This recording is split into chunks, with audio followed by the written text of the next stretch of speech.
More than 5,000 victims of the 2021 Lolldaiga wildlife fire now want their compensation claims settled through a mediation process after accusing the Inter-Government Liaison Committee of dragging its feet in processing the compensation claims. The Environment and Land Court sitting in Nanyuki last year directed that the compensation claims be handled by IGLC, which comprises representatives from Kenya and the United Kingdom government.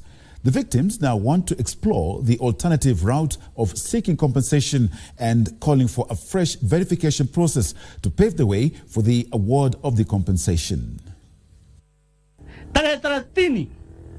We are going to have a peaceful procession from Uhuru Park to British High Commission offices in Nairobi. And we want to present our petition because the king has refused to come to Laikipia where victims in thousands are. Hatuwezi koja kuendelea kuona wakipiga zoezi katika hii milima ya Lolldaiga na pesa yetu nayo wamekalia chini.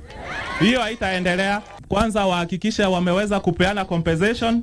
Lolldaiga pale ile fence ambayo wameweka wakamilishe, na kama ni kutrain waache kutrain kwa vichaka.